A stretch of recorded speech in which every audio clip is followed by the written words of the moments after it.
我只能说，习近平赢麻了。比较之下，川普是输惨了。从中国进口货品的美国进口商，每一个人都会跑去跟川普要钱。这一部分，习近平可以帮助这些进口商很多啦。那这个时候，川普只好拜托中国可不可以手软一点，到时候他赔不完啦。更不用讲说什么稀土啦、大豆啦，所以整个川普因为这一个裁决，他的错误政策暴露在美国人面前，所以他今年选举会大败，而且可能会惨败。国际上面今天来众所瞩目，大家在关心的消息就是川习会，现在看起来即将要进行，但是胜负已分了吗？川普这个时候痛失了他的关税大刀，习近平是否会重新透过掌握大豆稀土的王牌来制胜呢？今天就这些议题会一起来做关心。3个火线话题，今天我们请来宾特别帮我们做解读的，就是因为最高法院已经判川普的关税是违法的，那接下来川普还有什么筹码呢？在接下来的川习会上能和习近平来做谈判。第二件事情，是不是习近平接下来会借由大豆跟稀土来掌握，他会如何来做掌握这2张王牌呢？第三件事情，我们看到川普的关税战从去年实施到今年结果目前为止，在美国的部分，贸易逆差却创下了新高 ，GDP 成长放缓，到底谁才是最大的受害者呢？今天会一起来做解答。好，我们赶快来看到的是川普痛失他的关税大刀，因为呢，最高法院就在我们放年假期间已经宣布了，川普依据国际紧急经济权利法对中国加增的20%关税，最高法院是来自于美国的，他说呢是违法的。那么也在这个时刻非常的敏感，因为川普他即将要起身去北京来跟习近平来进行这一场川习会，现在看起来对他相当的不利。来自于彭博社特别做了报道说，去年中美之间的贸易战针对川普的关税，这个一度呢，它是提升对中国的部分达到145%的高关税，要威胁习近平，但是现在被最高法院打脸，等于说川普更难施压习近平了。复旦大学的主任是这样说的：这一项裁决让中国大陆处于更强势的谈判地位，而大豆将会成为中国大陆手中非常重要的王牌。节目一开始特别请教委员怎么看接下来的习川会即将登场，川普还剩下什么样的筹码？而习近平手上握有的不管是稀土、大豆这2张王牌会怎么来做使用？贸易战打到这里，我可以说中国赢了吗？委员怎么解读？中国不止赢了，而且是赢麻了。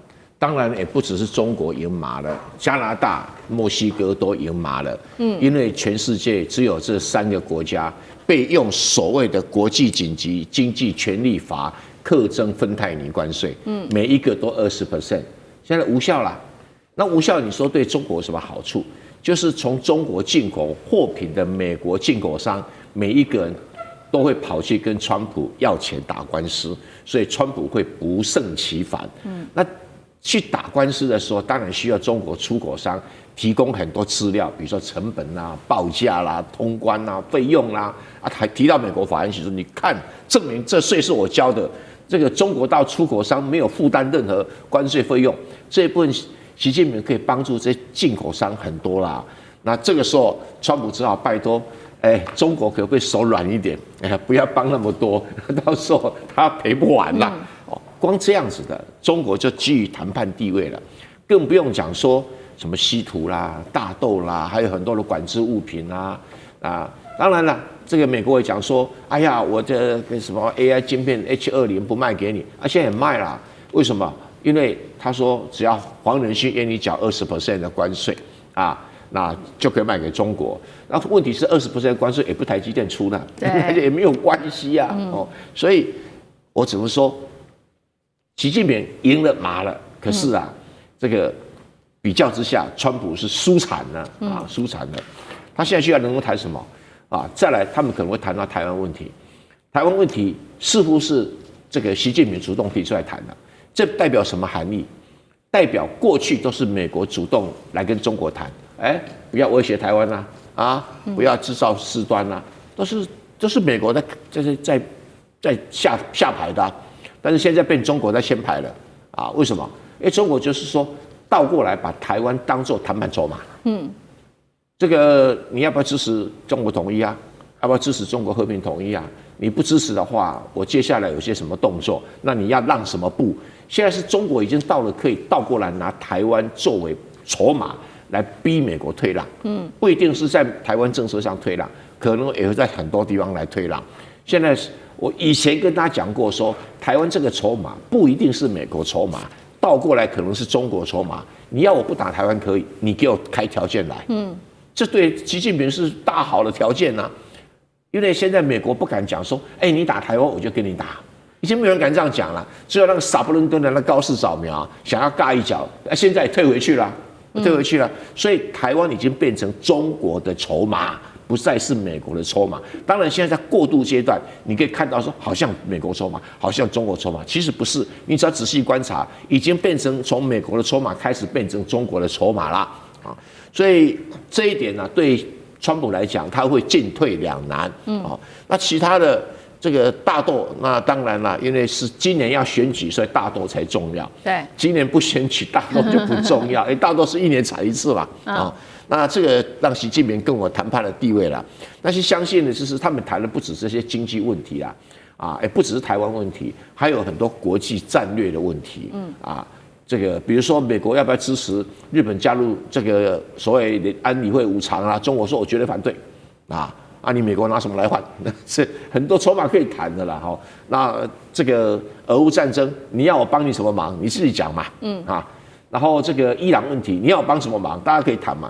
我不管事就是帮你忙嘛。所以国际政治就这么现实嘛。现在整个中白，因为美国最高法院的这样的一个裁决。那美国最高法院的裁决不是为了中国好、加拿大好、墨西哥好，是为了他自己的老百姓。第一个，你这个很明显的，美国的宪法规定，这个关税的权利是在美国国会。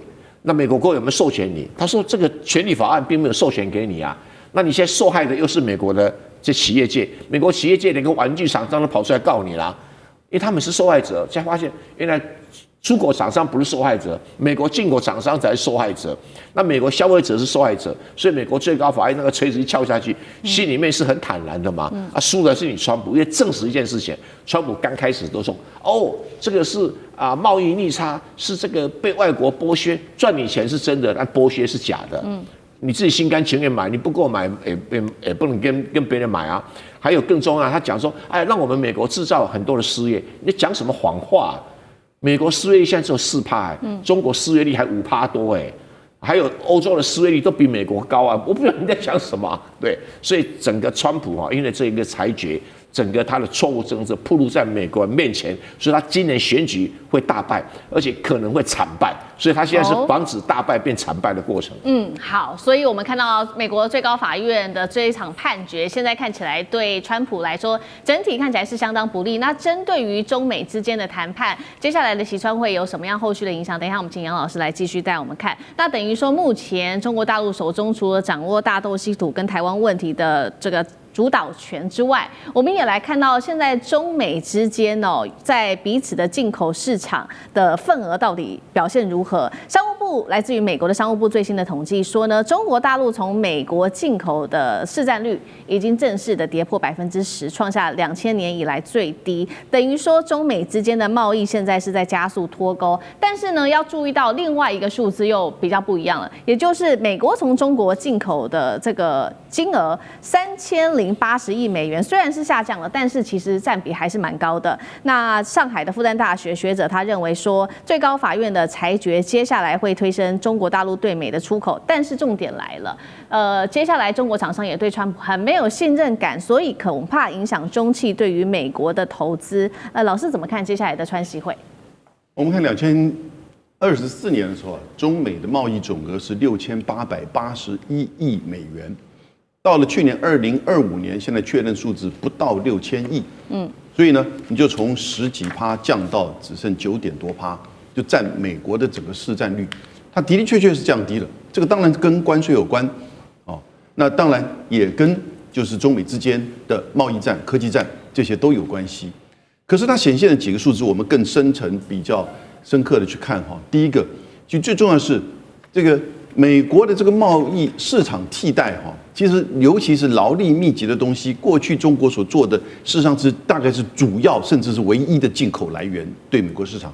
现在呢，因为过去的中国+1再加上这个关税战，所以它分散到别的国家去了，分散到别的国家去。那可是呢，这个我们刚刚也看到，从中国进口的3080亿美元，还是占整个美国就个别国家进口是最高的。所以有一些中国的商品，它已经就是说整个结构提升，它不是单纯的只是在做劳力密集的了。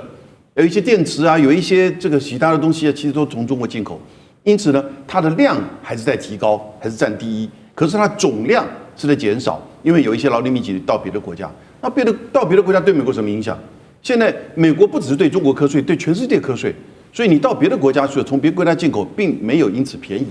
而且事实上，你从别的国家进口，它整个供应链一定跟中国连接在一起。你从越南进口，你从印度进口，他们所这个生产的是不是中国的厂商、台湾的厂商，甚至它的原料或者它里面的重要的技术，是不是跟中国结合在一起？是不是跟亚洲的这整个供应链结合在一起？所以到后来呢，这个供应链变贵了，你的税还增加了成本。因此呢，你不从中国进口 ，OK， 你从别的国家进口，事实上美国等于是负担更多。对，这个从一个国家的经济跟贸易角度而言，其实这个就是政治介入到贸易的环节，使得人民的负担更大。那它当然就会产生生活上、民生上，甚至通膨上的压力。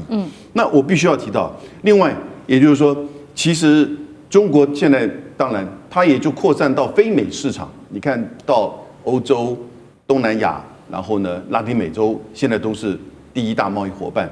那这一阵子呢，德国。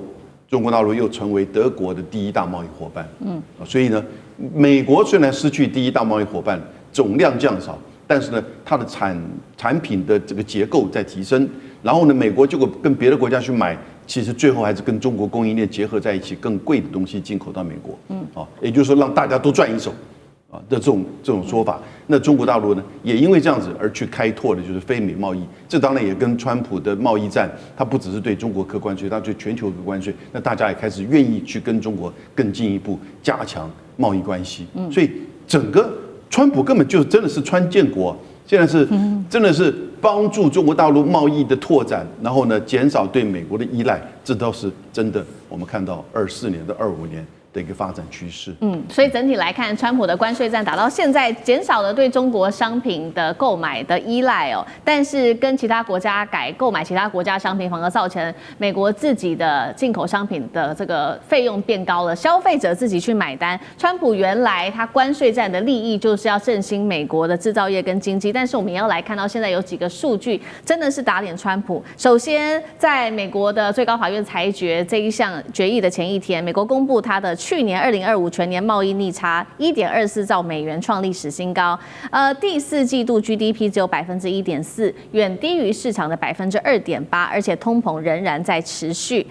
吕舰长怎么看？有关于通膨的问题啊，川普只有一个解方，就是骂联准会的主席鲍尔，那这是他的一个解方。但是我们从关税这个角度来看的话，其实川普从来他的对于对等关税从来就不是只是针对关税本身而已，他其实在这个有关于地缘政治上面，它有非常重要的一个意义，也就是它其实最重要是要拆解中国大陆的这一个供应链，那这是一个部分啊。但是呢，他原来是想这样做，但是事与愿违，朝着相反的方向，反而是因为这样的一个他提出对等关税，然后中国不退不贵，然后反而让中国大陆成为这一些南方国家的真正扬手，然后需要团结的对象。另外，我们讲到的就是卡尼在达斯沃那个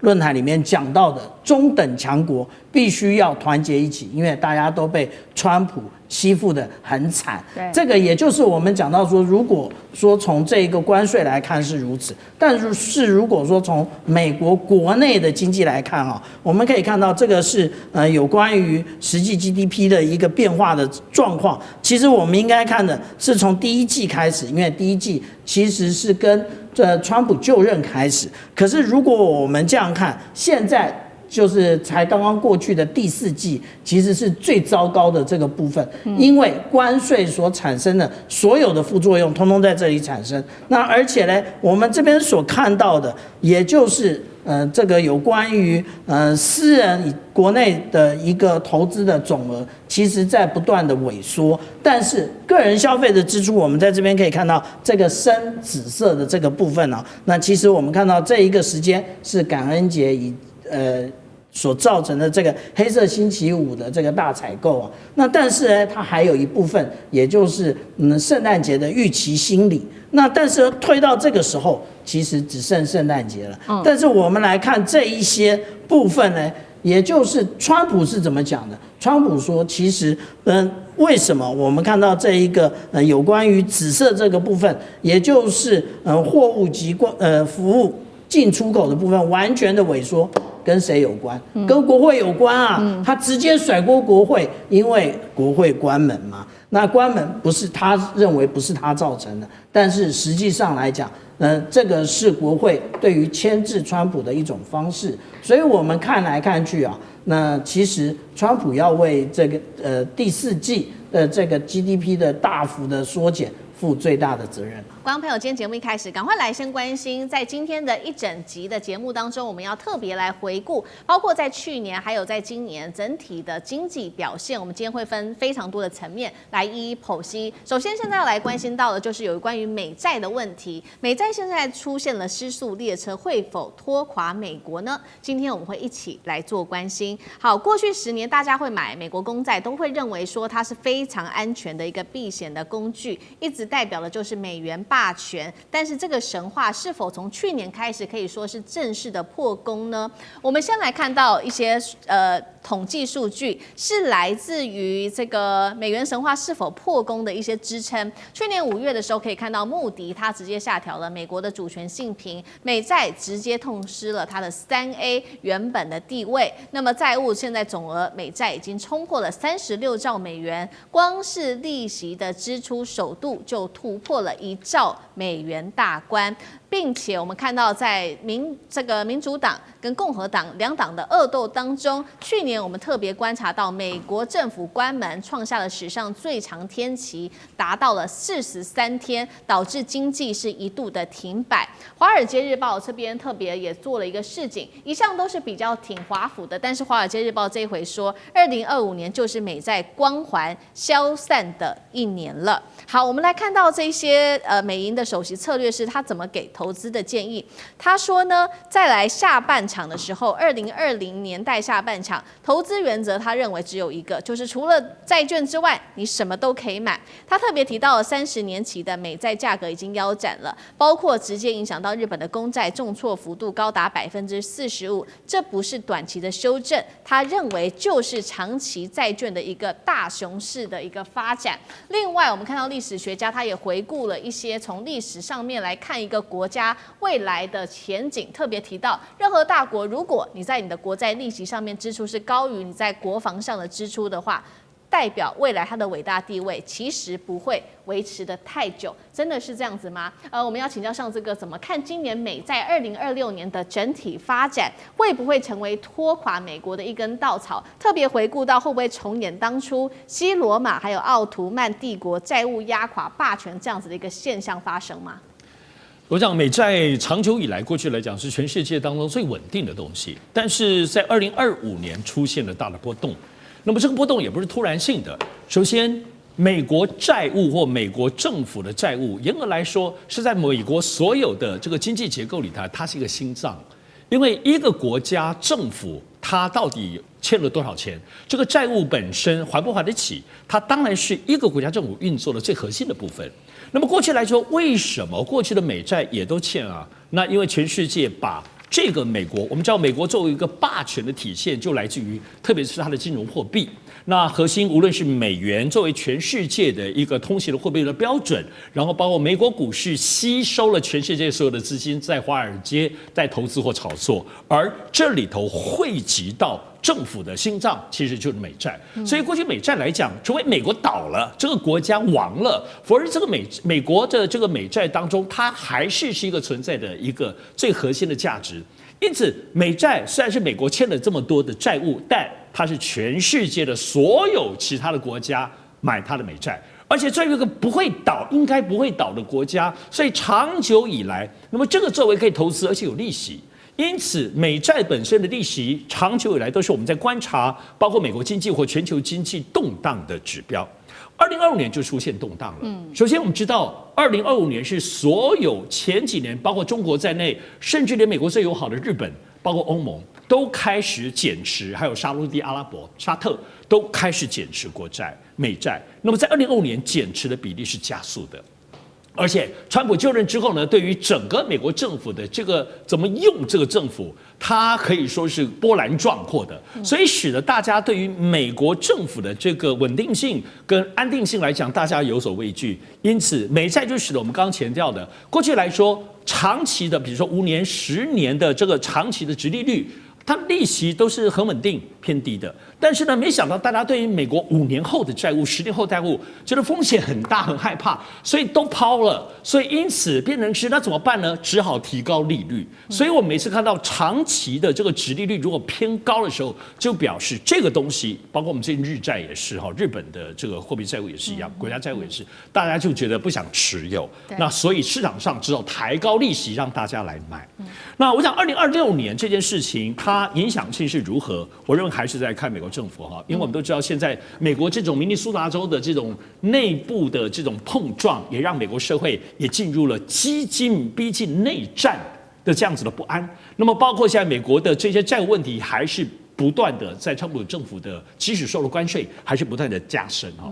但是美债究竟会不会一个非常大的黑天鹅，会对全世界影响？我想，如果要做的话，还是要出现一个所谓完美风暴。是我们知道，其实，在经济当中来讲，美元、美股以及美债当中，它的联动性很高。前面说美元是全世界的货币，前阵子贬得一塌糊涂，可是川普一句话又升起来了，所以这个动荡性其实并没有不好，只是说也表示这个不稳定。美债后面持续不稳定，还来自于会不会有更多国家继续在抛售美债，而且美股本身一旦接下来像 AI 的这个泡沫空头，真正的在2026年，因为很多人说会发生，如果一旦发生，它的联动性也确实会使得美债本身的不稳定加剧，而他们互相牵扯。一旦美债在美国政府的信用以及跟全世界的国际外交关系，大家都失去对于川普政府的信心，我们最近在达沃斯论坛看到的话，如果这个东西继续发展的时候呢，其实确实有可能成为2026年当中以美债拉动或爆破的一个黑天鹅所在。好，所以我们其实可以看到一个很明显的分水岭，从川普政府去年上任以来，尤其在2025年开始，美债的光环逐渐的褪去哦。那么大家对川普的信心越来越低的时候，川普持续的打他的这个关税战，那其他国家也打什么呢？针对美国的美债来把它当成武器化来打川普，到底有没有效？来看几个国家，包括了中国大陆跟欧盟，现在呢都把这个美债当作是一种政治谈判的武器，叫做金融武器来打。中国大陆它针对于川普的关税，直接说呢，不排除大陆会来抛售美债。欧盟也说了，传出因为呢，川普在介入在乌克兰的问题，还有格陵兰的问题，所以欧盟现在威胁要抛售高达73兆美元的美国国债，逼华府回到谈判桌，有没有用啊？舰长怎么看？首先，大家要知道，如果现在发生战争了，台湾海峡发生战争，你手上有一大堆新台币，问你要转投资什么？依据过去的经验，第一个是黄金，可是黄金我先告诉你没有利息，第二重的要命，身上很难放，所以我跟你讲，大部分人其实会依据过去的经验去买美金，因为美金毕竟还是这个全世界最值得大家相信的一个货币，不然你投资别的，你心里就会七上八下的。然后美债有多好，你知道吧？现在美国30年期的这个殖利率的那个债啊，它今天我查是4.9%的利率，意思说每年到年底它给你4.9%。如果我们央行投资了1000亿美金，到年底这个美国就会给他49亿美金的利息。然后他在国内呢，他有这些钱，对不对？他给他放，因为他是靠国内收来的钱嘛，国内的钱存在央行的，央行给他多少利息？2%不到。它最长的利息是大概3年的，大概只有1.7、1.8、1.9。我这样讲好了，这两个差的是大概3%。所以我央行什么事都不做，我买1000亿美金买美国的国债，我一年基本上躺在那里就赚30亿美金，就是1000亿台币，大概是这样。你说好不好赚？那当然就是你要问这个美债到底稳不稳的这个问题。那当然，今天刚上次哥有讲这个黑天鹅，我觉得现在是有一只黑天鹅，你要小心的就是当大家觉得心情不稳的时候，都怀疑的时候有一个东西一定涨价，那个就叫黄金。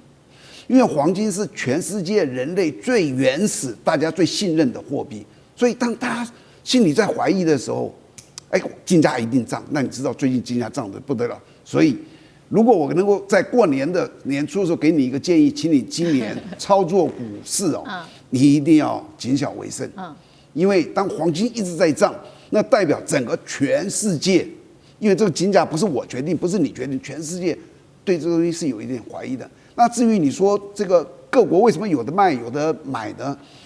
这跟各国的这个情况不一样。好比说中国有这么多，它现在还有6000多亿这个美债，因为它随时美国就把它当做一个武器来威胁它，所以他觉得这是一个受威胁的东西。那像什么英国啦、日本啦，它跟它绑在一起的，它怎么能卖呢？那至于你说这个美债会不会变成金融武器当然它是一种金融武器，但这种金融武器类似核弹。什么叫做类似核弹？当你用的时候基本上第一个你自己受伤。我举个最简单的，中国大陆现在有这么多，有6000多亿，我不顾一切我给它卖掉，好不好？卖掉之后，这个跌下来谁第一个倒霉？我卖的人自己因为你卖完之后，你知不知道日本可能买英国可能买？为什么他们跟它是绑在一起的？你以为是日本跟英国支持美国吗？不是，因为我们的利益共同体，因为日本有全球最高的1.2兆，英国有8000多亿，你就知道他们绑在一起。我不是支持美国，因为我们的利益在一起，所以你卖，你第一个受损失，我可能不会卖，所以这个东西就是一个很难讲的。好，所以我们看到，因为在川普政府的这个执政之下，现在看起来整体来说，不管是美元跟美债，都已经失去了过去最辉煌时候的信任。那新任的未来，如果川普选了这个联准会主席，能不能救美元跟美债呢？等一下，请聂老师来带我们看。因为现在目前为止呢，川普已经利用了他的这个自己私人的方式去开除了联准会的理事跟库克，包括了联准会的主席鲍尔也被启动了刑事调查。那鲍尔非常的愤怒，他就说他这一次会遭到刑事起诉，纯粹是因为他没有按照总统的偏好来做刑事。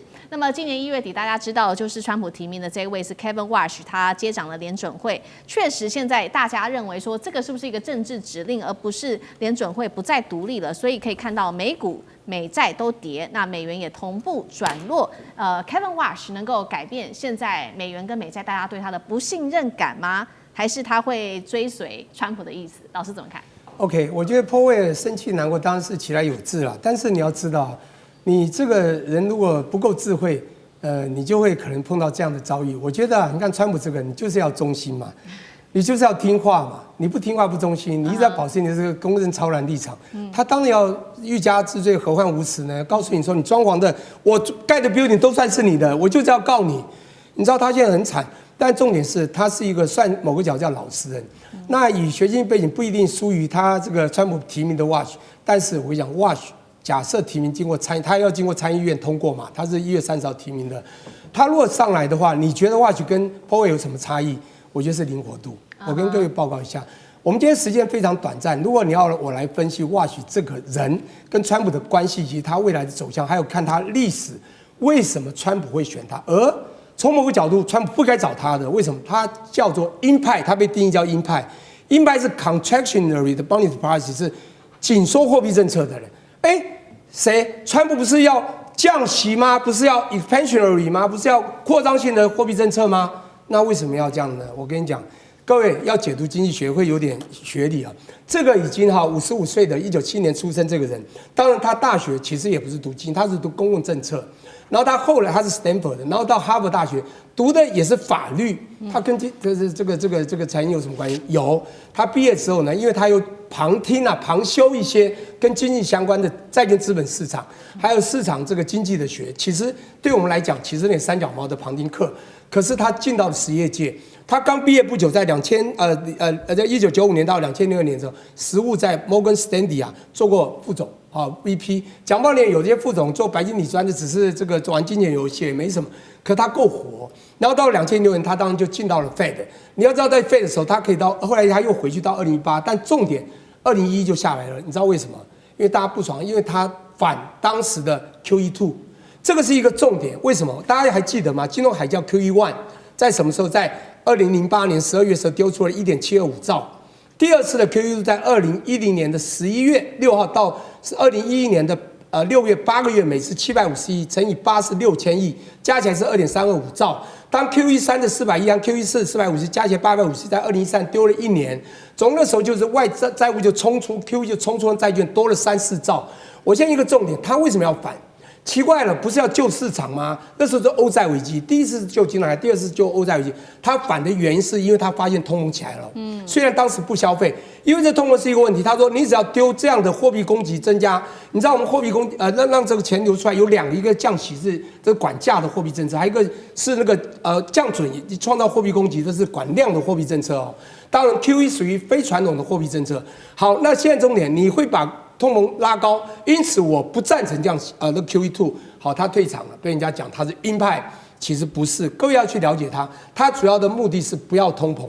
其实他发言2011不讲去年的发言，我觉得川普有看到。你好像不符川普要的降息，不是我要刺激经济吗？你上来你不是鹰派，你就不会降息啦。我跟你讲，不是，他要用另外一种换降息，叫做紧缩性货币政策。讲不好听，还是像 QE temper 的概念。是怎么说呢？你用这个地方来压通膨之后，缩表以后，你就有机会用利率降低，是的确会产生通膨，但利率降低更会刺激经济成长。川普要的是经济成长，因此他走这条路。我跟各位讲，其实还是一句话，其实你一定要看到每一个人的属性，他比较活，他要走的路线就是一个，他主要是要抗通膨啦。不过，我们从某个角度，刚刚讲的，我还是想讲一下美国。但不管怎么说，因为你只问到一个问题，他能不能救美元和美债太难，再火还是很难。美债在金融海啸的时候，因为我们是学这个的、玩这个的嘛，当时10兆外汇存底，不，他的10兆的债务，现在已经36到38减到40，减4倍，短短的7年4倍这个17年4倍，请问这国家怎么了？怎么救？那么容易吗？最重要就是你的 credibility 信誉丧失。重点 watch 就是最重视就是 credibility， 你去爬文就知道，这个人学的是因为你有信用你才能发债，美国就是因为他信用发债才有今天可以一直印钞。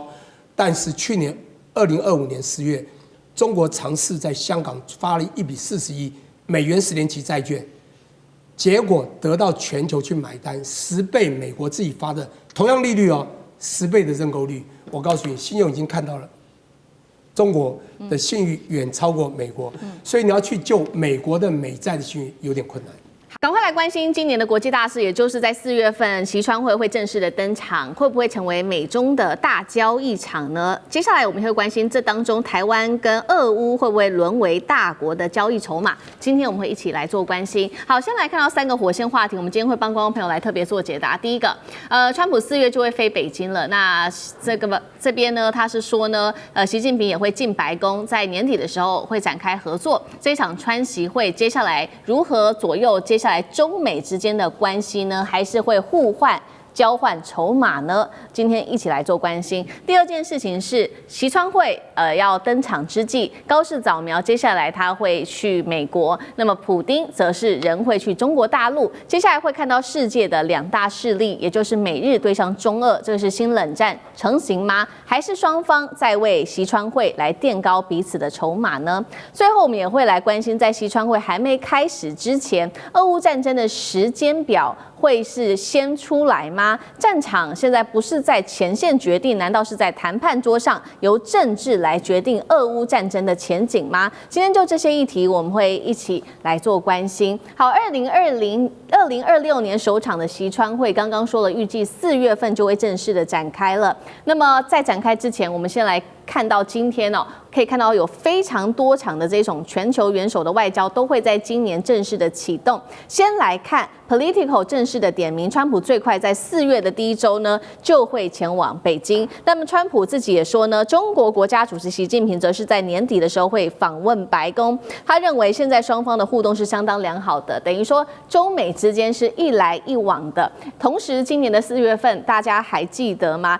今年的4日的时候，大家还记得吗？习川会当时才热线，而且时间多达了1个小时，谈的议题非常的多，不管是台湾问题，或者是能源、伊朗、俄乌、军事贸易等等，但是大家还是把重点主要放在经济跟美中关系。所以今年4月份的习川会，它的重点会在哪里呢？会不会哪一些国家或者是哪一些军售案成为中美之间的交易谈判筹码？谢大使怎么解读？对，当然绝对会成为谈判筹码的。谈判的原则就是什么都要谈，越敏感的越放在前面。对，那现在事实上的话，这个美中关系从中国大陆的角度看，从美国的角度看，今年已经定调了，就是怎么样，就是一个和缓，就是怎么样，就不要发生严重冲突的一年。所以呢，贝森在去年年底，美国的财长贝森说，他说，今年呢，基本上呢，川普跟习近平会面4次，那现在2次已经搞定了，对不对？接下来2次很可能就是 APEC 的高峰会，还有一个集团体的峰会，那这都有可能见面。这个对美中目前来讲的话，这个元首的会面是非常重要，因为从川普，甚至从这个就是说啊，这个川普2.0之前，这个基本上现在美中推动关系的方式就是元首外交见面以后，定下这个所谓的行动计划跟工作目标，然后呢交给下面来办。所以呢，是一种元首之间的协议所引领的发展的一种关系。所以呢，这个元首必须要见面或者打电话的原因，就是说，第一个要进行盘点。我去年底在这个釜山我们见面，决定要做这几件事，2个月以后我们电话来看看是不是都达成目标了，然后再继续展望未来。所以这个就是说阶段性都会再怎么样都会通，他只要通话或见面，我认为就证明说这个有进展，没有进展的话，大概电话就打不成。所以呢，这一次见面之前这个电话，我觉得就象征说双方对于彼此承诺事项，大概都已经经过怎么样，经过盘点以后，认为可以再往下一个阶段走。那所以这一次就公开就讲了，我4月要去北京了。那大陆应该也是点头了，然后再加上一个川普喜欢先破话，就是说，我觉得大概还在讨论中，年底习近平去美国白宫访问的事情。那所以这个基本上，外面的西方的这个很多学者跟专家，他们定义今年的中美关系是什么？他们有一个休兵，他们认为今年是休兵之年。对中国大陆来讲，没什么休兵战不战，中国大陆本来就不希望跟美国打。可对美国今年他为什么要休兵？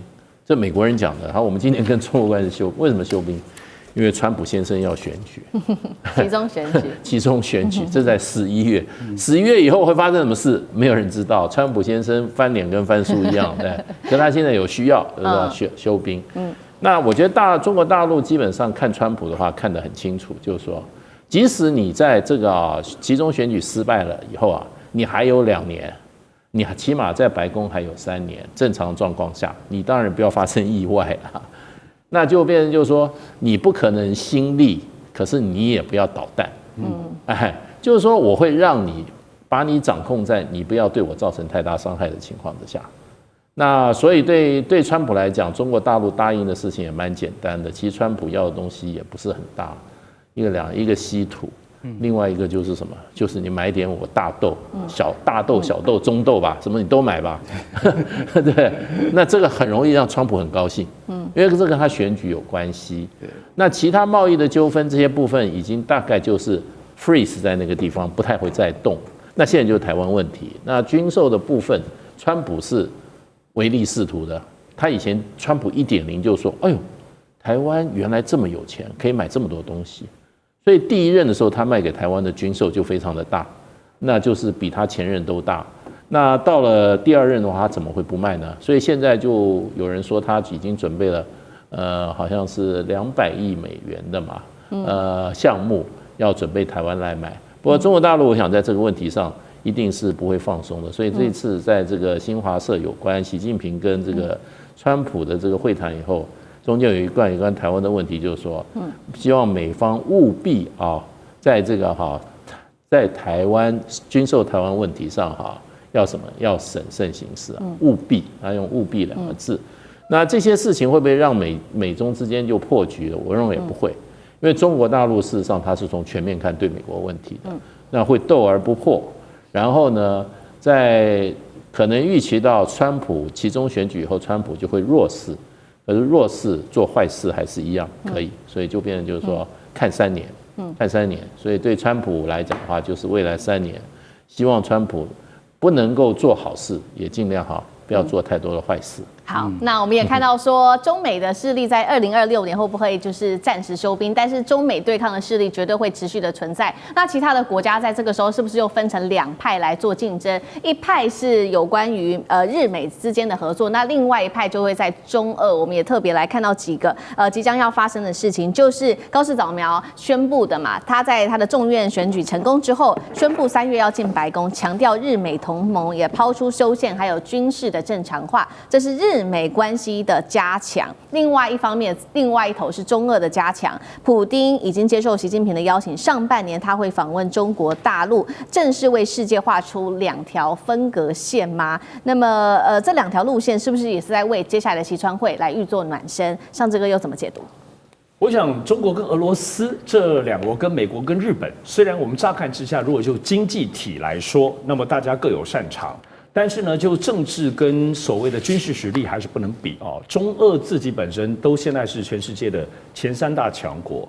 那么如果说第2名跟第3名大家一起这么紧密，而且特别是在乌克兰战争之后呢，大家是全方位的而且是没有这种边界，没有任何的限制的这样子的紧密的合作，从政治、经济、军事，特别是中国大陆现在能够在支援俄罗斯被经济制裁之后呢，最近都有听说江湖上有在传说，俄罗斯现在确实也有自己本身金融本身的钱不够了，打战钱不够了，那么是不是也把黄金卖一点给中国大陆？所以大家最近都在观察这件事情。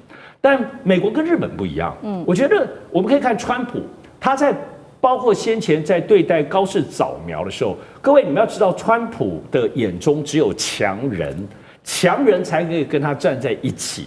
其他的所谓盟友都是他脚下的爪牙或小猫咪。我觉得日本在现在整体的状况来说，虽然没有说高市早苗这次获得很大的人意狂胜了这次的选举，但是作为民意的支持，并不是使得国家的分量在国际间或者是跟美日关系当中就上了一个档次。因为从美国包括川普的角色眼中，还是看你，我们可以看到他祝贺之后呢，贝森特利我跟他讲说5000亿投资，你赶快来马上这个东西就立刻刺中那个酸软点所以这个中俄跟美日，我觉得不能放在同一个这个架构上，大家来称哪一个东西比较重论斤计价。而且我讲国与国之间现在进入的部分，我们都知道国家跟国家之间的关系，我们觉得这几年因为川普的关系，大家看到国跟国之间签订很多东西，仿佛都是虚幻的。只要领导人跟领导人一有意见变化，或选举又换了人之后，一切都可以重来，包括最近巴拿马运河的等等的这些争议。所以呢，这种领导人之间的状况，我们来对比中俄确实是比较紧密的。那现在当然中美大家有点跳tango，我对你一步，你对我步。许光刚当然讲休兵了，但是之后究竟难道没有暗藏玄机？难道内部里头没有抗争吗？我觉得川普是习惯冲突的，但是他也会制造一些包括跟中国之间的所谓这种平息冲突的起来，因为冲突可以赚钱，他很擅长丢出一个关税，啪，股价又变化，然后又发出一个好消息，所以对他来说，和平跟刚刚冲突来说，这2个都是他在用的东西，商人很懂得用这一点。但是呢，终究偶尔要解决问题，比如说现在美国现在其中选举要出来了，但如果认为现在是这样子，中俄还是就是大家经济的更深度的合作，习近平也经常表达就是很合作，普丁也是，2个人是双向的奔赴，可以这样讲。但是呢，我们看川普在这次川习会可能会有点微妙，因为现在全世界都认为有可能会谈台湾问题。而且在台湾问题当中，在这个当中会触及到什么样的界限？有没有涉及一些交易性的东西呢？台湾可不可以被拿来交易？至少现在在美国的鹰派或对中的鹰派对台应用东南亚都是很焦虑的。那么有各式各样的放话，所以川习会4月当中，虽然还是会有中美方方面面从政治、经济、贸易跟等等的这些采购的议题，但大家觉得最集中，过去还没有认真谈的就是台湾问题了。好，接下来的台湾问题会不会在这次期川会当中被提到？我们会持续做关注。那其实另外大家也在很关心的事情，就是打了这么久的这一场俄乌战争，会不会在这个期川会之后有一些新的发展、新的可能性呢？是否可能落幕？原因是因为川普最近又跟这个泽伦斯基有所谈话。那泽伦斯基他在近日也透露说，美国有表达希望6月前要完成所有的谈判，甚至签署文件，目标是在今年的夏天前要结束俄乌战争。为什么川普急着在6月前要泽伦斯基结束战争？这个是第一件事情。第二个事情是，为什么选定在6月份，而且是刚好卡在习川会之后？难道这当中川普也希望借由中国大陆的角色去让这场战争落幕吗？那选6月又跟期中选举有没有什么关系？干哥又怎么看？这完全都已经在川普的算计里面。你知道为什么在6月之前你们要给我不要打了，停战？为什么？6月以后我很忙啊，我要忙着我的期中选举了，你们不要再来捣蛋了，对不对？这是他个人的理想。为什么？因为他认为过了6月，我真的没有功夫可以理会像这样子对他而言是像鸡肋一样芝麻蒜皮的事情。他认为你们早就应该要谈了。然后这是最重要的一点。然后第二点是什么？第二点是，4月川普就要跟习近平主席见面，对不对？川普已经绝对的知道，普丁跟习近平见面不会在他之前，而是在他之后。所以说，那既然是这样的话，我跟习近平主席见面之后，我一定会请托他，下次你跟普丁见面的时候，一定要帮忙把俄乌战争这件事情挂在嘴巴上面讲，希望能够在今年6月底以前，把整个战事不要说全面结束，但你要和缓，至少要签署初步的和平条约，和平协议，那这样子，我作为美国的领导人，我就可以干嘛？我就可以比较安心的去大卫营度假了，我就比较对大家有个交代了。对于共和党在11月的期中选举有大大的加分啊！所以这里面的请托，这里面的算计，都已经放在这个台面上面给大家看得一清二楚。所以我认为这件事情，老实讲一句，一点都不奇怪。而且说句实在话，这个时候如果北京再不出面的话，美国已经想不出来有什么更好的方法。难怪泽伦斯基他会明白讲说，美国总统川普已经告诉我，6月底之前一定要能够达成基本上的和平协议。但是现在最主要的问题还是卡在乌东嘛，大家知道吗？顿内茨克、扎波罗热、赫尔松这4个省这4个州的问题，到现在还是解决不了。其实主要问题还是卡在这个地方。我觉得川普可能有另外的一些条件给了泽伦斯基，不然他不会放出这种风声出来。